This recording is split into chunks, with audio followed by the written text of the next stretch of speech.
Défi 30 jours, 30 livres, on est le 29. J'ai ressorti un livre dont je ne vais pas vous parler, mais probablement vous connaissez déjà, ça s'appelle Éclat d'Amérique. C'est chez Inculte, comme celui dont je vais parler. Inculte, mais c'est le même auteur. Il s'appelle Olivier Odazawa. Si ça vous dit rien, c'est un blog qui s'appelle Dreamlands Virtual Tour. Cherchez ça, je vous mets là de quoi recopier. Ça fait je sais pas combien d'années que ça existe, je crois qu'il en est je sais pas combien de milliers de billets. C'est tous les jours depuis bientôt 10 ans. Et chaque fois, c'est une exploration. Alors, il est toujours un peu discret. Le plus souvent, c'est Google Street View. D'autres fois, c'est le truc russe équivalent Yandex. On se retrouve à Krasnoyarsk ou Arkhangelsk ou tout ça. D'autres fois, on ne sait pas trop, c'est simplement parce qu'il est dans des coins où il n'y a pas Google Street View, mais que des gens ont rajouté des photos qui va taguer, etc. Mais il arrive à les retraiter, à zoomer, à entrer. Il y a un index qui permet d'aller voyager. Par exemple, un des exemples, c'est Cleveland, dans l'Ohio. Et vous savez, une fois, on avait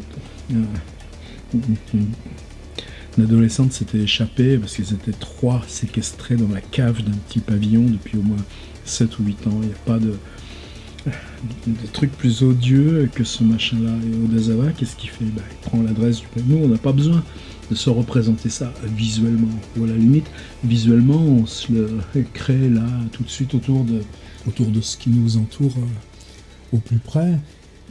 Lui, non. Tout d'un coup, il y a la photo du pavillon, dans son angle de rue. Et puis, vous savez, il y a la petite caméra temporelle de Google. Et puis, on peut redescendre. L'année dernière, il y a 3 ans, il y a 5 ans. Et puis donc, on sait bien que les 3 personnes, elles étaient séquestrées là, dans cette espèce de truc extrêmement banal qu'on voit. Puis sur une des photos, il y a des petits enfants qui jouent dans la rue, sans rien savoir de ce qui se joue à 2 ou 3 mètres. Voilà, ça c'est Dreamlands Virtual Tour. En ce moment, par exemple, ce matin, ils se baladaient à Charleroi, là, dans ces zones frontières entre France, Belgique, ces zones industrielles désaffectées. Des fois, c'est juste des scènes de groupe. Des fois. Enfin bon, c'est Olivier Odazawa. Alors, quand il avait dit, wow, le blog devient livre, donc, ce qu'on s'était dit, c'est bon, c'est bien, mais nous on le connaît le blog, ça va nous apporter quoi? Parce qu'on connaît les textes, etc. Oui, mais simplement là, voilà, c'était un voyage en Amérique. Est-ce que ça fait référence au blog? Non, pas du tout. Simplement, lui voyageait dans un pays qui était celui des images qu'il avait collectées, un peu comme le mobile de Butor, mais avec cette transposition incroyable. C'est-à-dire que là, vous lisez un road movie, Mississippi, Biloxi, je suis Marilyn. Peu avant d'entreprendre le voyage, je me suis souvenu d'un courrier que nous avions reçu il y a une vingtaine d'années à la rédaction de l'hebdo. J'effectuais mon stage de fin d'études, etc.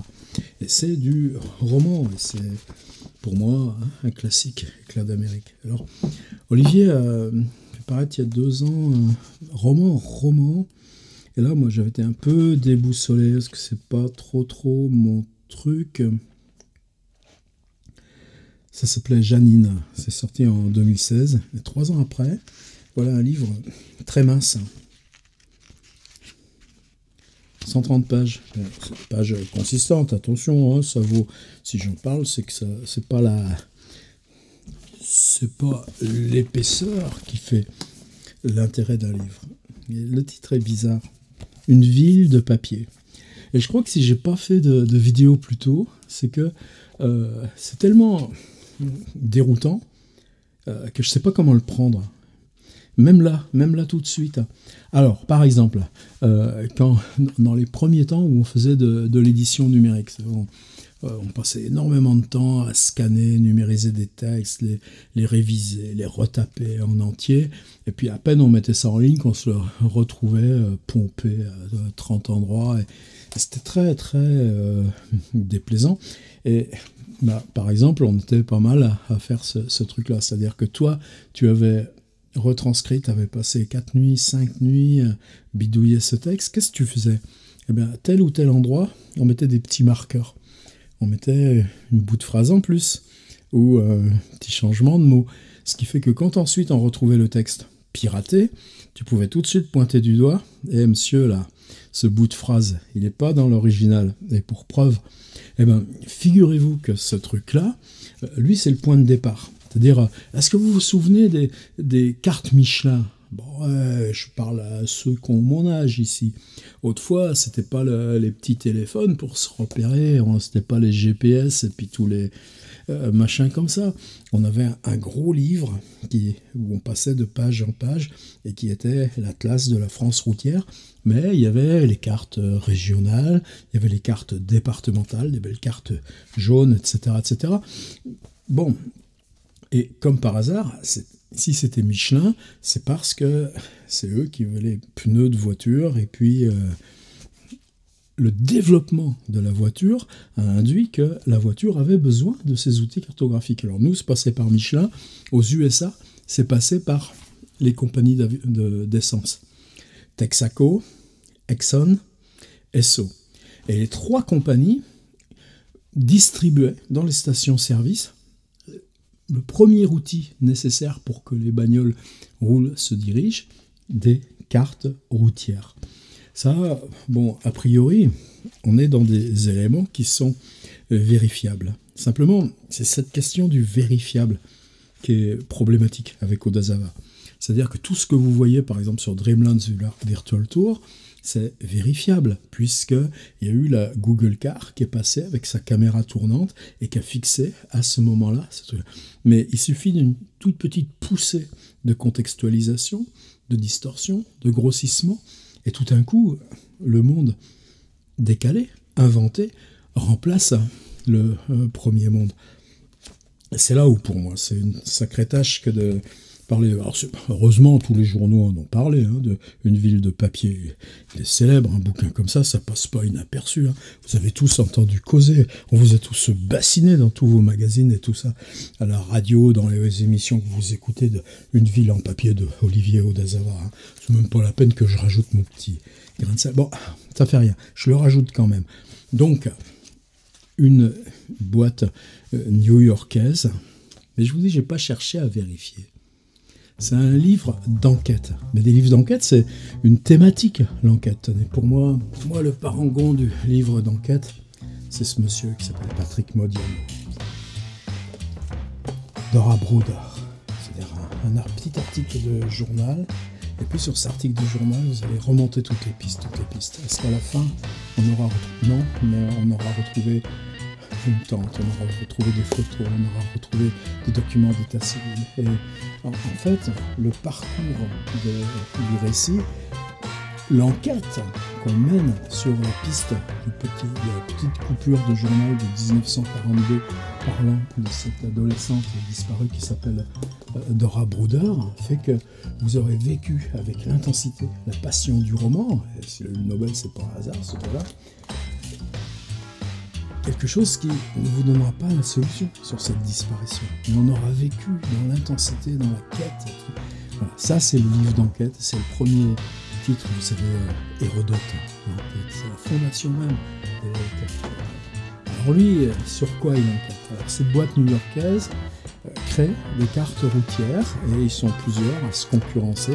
Et surtout, eux, ils travaillent pour SO, mais d'autres travaillent pour Texaco, etc.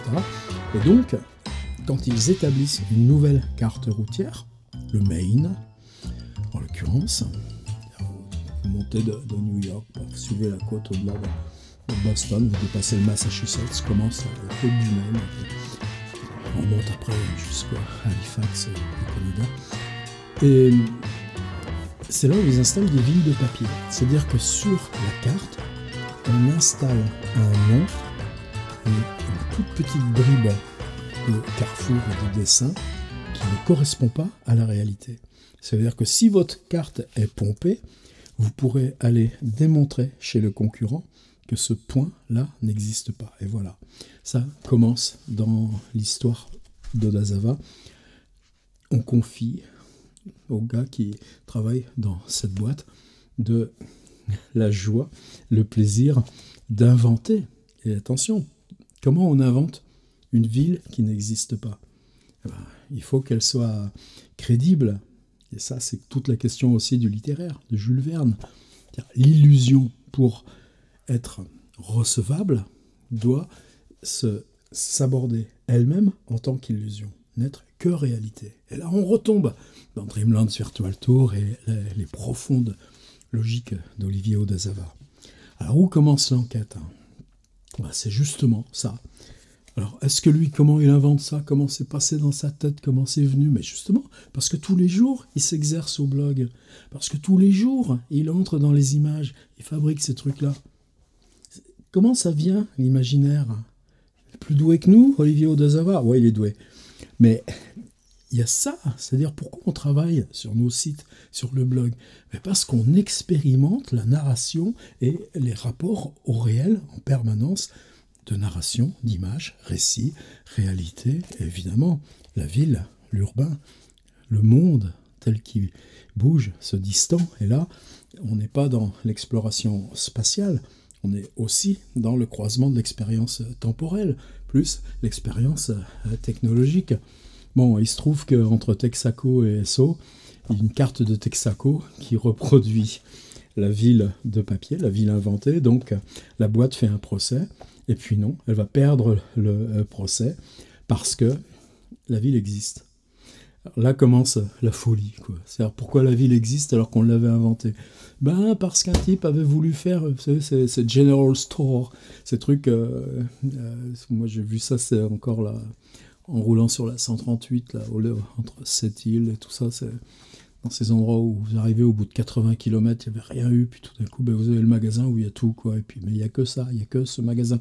À Natashquan, il y a aussi un General Store sur la communauté Innu de Nutashquan. Il y a le même General Store, mais pour eux, les Inuits. Et donc, le type achète un terrain, là, parce qu'il est à 40 bornes de toutes les villes environnantes, et que c'est là qu'il va mettre son General Store. Et puis, il regarde la carte et il s'aperçoit qu'il est tombé par hasard sur la carte. Là, je ne spoil pas, hein, c'est le départ, tout ça. C'est pas l'enquête. Et il s'aperçoit que sur ce truc-là, sur cette carte, ce carrefour est repéré comme Rosemount. Et un Rosemount, il y en a un en Californie. Il y en a pas. Alors même tout à l'heure, moi, c'était vicieux. Je me suis dit, Odazava, tel qu'il est, il a été foutu d'installer sur Google un faux Rosemount et de faire en sorte que la réalité qu'il invente dans sa fiction soit... ce serait facile, nous on sait le faire, hein, Pierre Ménard. On a fait des expériences comme ça. Tu vas trafiquer un peu sur Google, tu rajoutes des photos, tu tags, tu mets des machins comme ça, et puis voilà. Non, il a eu l'honnêteté de ne pas le faire. Bon, là je me disperse. Mais c'est pour ça que c'est difficile de parler de ce livre. Tout fuit, tout fuit, tout fuit, et pourtant il y a une enquête qui se martèle. Je vais vous en lire un tout petit bout, puis vous allez voir les jeux de reflets en abîme qu'il y a là-dedans. Donc ce General Store, le gars l'appelle du nom de cette ville, et donc, en fait, des éléments matériels, ce General Store fait que cette ville existe, puisqu'elle comporte un bâtiment, que le carrefour maintenant a un nom, et qu'il est repéré comme étant... Alors que, vous voyez, et donc du coup, la réalité est perdue, la réalité spatiale, le nom, la toponymie,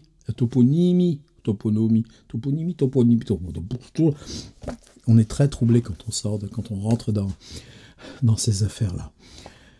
Alors, comment c'est plus compliqué? Ben oui, c'est-à-dire qu'après le General Store, il est en ruine, donc il n'y a plus rien. Mais il y a une histoire de fait divers. Alors cette fait divers, ça va être une espèce de fête où, précisément parce que ce General Store a voulu installer une espèce de fête pour tous ses clients, je ne me rappelle plus, une histoire de mariage ou je ne sais pas quoi, tout d'un coup on a tendu des toiles qui représentaient une ville. Donc en fait, la ville de papier, la ville inventée, va devenir une vraie ville, mais là bon, je ne rentre pas après sur les éléments qui font l'enquête. On va même retrouver Walt Disney. Bon, c'est ça, en tout cas, vous voyez, qui fait la bascule, c'est-à-dire le culot de ce type qui passe de son blog au voyage imaginaire, mais sur des éléments qu'on peut tous vérifier d'après l'Amérique réelle, sauf qu'elle a été décalée par ces processus de représentation. Mais là, il s'agit vraiment de créer une fausse réalité, juste pour une histoire de copyright. Et puis cette fausse réalité induit qu'elle va se réaliser, donc se rendre effective par un élément dans le réel, mais qui n'aura qu'un temps, puisque ensuite ce sera en ruine, ça va redisparaître, il ne restera plus qu'une espèce de borne. Bon, là je ne raconte pas plus l'enquête, puisque je vais vous lire le début de l'enquête. On est dans le chapitre 3, c'est-à-dire on a l'exposé un petit peu de ces choses que je vous ai racontées. Et puis le road movie va être réel, c'est-à-dire qu'un narrateur va partir à la rencontre de cette ville inventée, devenue réelle et redisparue, qui s'appelle Rosamond, mais où il y a eu des personnages réels, où il y a eu une histoire, il y a eu une réflexion sur l'utopie par Walt Disney, qui va faire une espèce de ville modèle dans un endroit où précisément n'a jamais existé de ville et qui tombe précisément sur ce même endroit, parce que le nom, puisque le nom ne correspond à rien, lui convient, le fait rêver. Alors là, on rentre dans l'univers du narrateur. 3. J'ai passé mon enfance à dessiner des cartes de pays imaginaires, et aussi des espaces que je fréquentais, mon quartier, celui de mes grands-parents. Je dessinais les rues en prenant pour modèle les plans des calendriers des postes. J'enjolivais mes tracés de tout un luxe de détails que ces plans, forcément généralistes et donc sommaires, ne donnaient pas.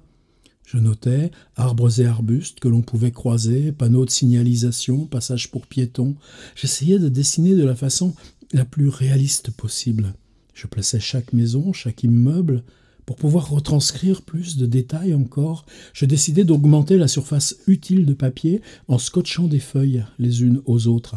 Mes cartes finissaient par atteindre des formats impressionnants, parfois pas loin d'1 mètre de côté, tout au moins pour des objets fabriqués par un gamin de 9 ou 10 ans. Je rêvais que mes cartes soient le plus fidèle reflet de la réalité. Dans le même temps, cependant, paradoxalement, je finissais toujours par avoir envie d'y introduire un élément de fiction. La plupart du temps, un personnage sommairement esquissé, une sorte de super-héros auquel je m'identifiais, contrairement à moi, simple terrien, ce personnage dessiné, un cercle pour la tête, un ovale pour le tronc, des traits pour les bras et les jambes, pouvait se poser sur un toit pour mieux voir. À la cime des plus hauts arbres, il avait le pouvoir de voler. Avec lui, je surplombais, je regardais, je passais des heures à me perdre dans la contemplation de ces paysages inventés que j'observais, d'une certaine façon, de son point de vue à lui. J'imaginais que je survolais l'immeuble où vivait mon meilleur copain ou les terrains de sport qui jouxtaient mon école.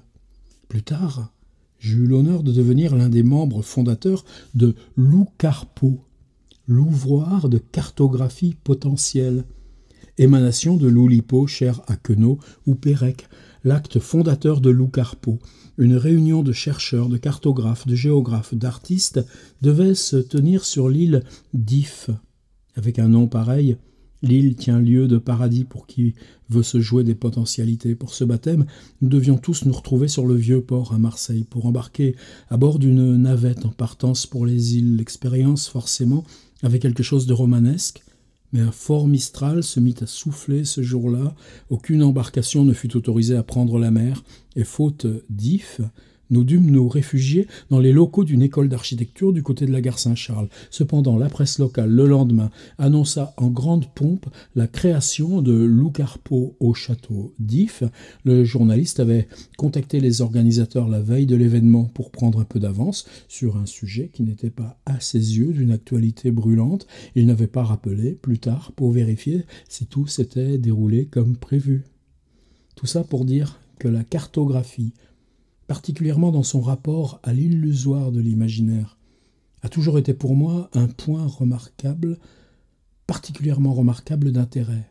Il n'empêche, je n'avais jamais entendu parler de ville de papier avant une nuit d'avril 2013 où dans une chambre d'hôtel du 11e arrondissement de Paris, Hélène, une architecte américaine que je venais de rencontrer quelques semaines plus tôt, venue en France pour réorganiser les circuits de canalisation d'une grande institution en l'occurrence le musée d'Orsay, évoqua son premier grand amour et par rebond le père de celui-ci. Cette nuit-là, dans la pénombre, elle raconta, etc., etc. Vous voyez, la machine, comme on part de l'univers de l'enfant, on passe à l'univers de la représentation, on rentre dans l'univers de la représentation en devenant observateur, et puis petit à petit, cette cartographie redessine, se réinstalle comme ça dans... Bon. Après, une fois que vous êtes embarqué là-dedans, je vous assure que vous ne lâchez pas le truc jusqu'au bout. Alors, ce qui serait passionnant, c'est si nous avait fait aussi un making-of ou une espèce de dépli où à chaque fois on se retrouve à Washington avec une dame qui sort des archives, des vieux papiers laissés par son grand-père, et puis comme par hasard, dont le fils, quand il revient du boulot, s'assoit mais sans ordinateur pour sculpter un par un, une par une, toutes les figures possibles du tamgram, tout ça. Chaque détail est complètement précis. On est enfermé, et en même temps, aucun de nous n'est indemne. La question des cartes, la question de se repérer, la question des GPS, des Google Maps, puis l'amour qu'on peut avoir pour les cartes, les atlas, etc. Ouais, mais tout simplement que la réalité, où est-ce qu'elle est finalement, pas où on croit. Tout petit peu plus loin. C'est ce tout petit peu où certains s'installent pour fabriquer leur livre. Odazava, une ville de papier, c'est chez Occulte. Et c'est tellement glissant. Et en même temps, c'est du polar, c'est du pur polar. C'est juste le récit d'une enquête que tous ces trucs s'emboîtent dans un tel vertige. Discursivement, je ne savais pas comment le prendre. Est-ce que là je l'ai fait ou pas? J'en sais rien. En tout cas, puisqu'on commence à se connaître au bout de la 29e fois, 28e, je sais plus, 28. Allez-y, regardez son blog tous les jours.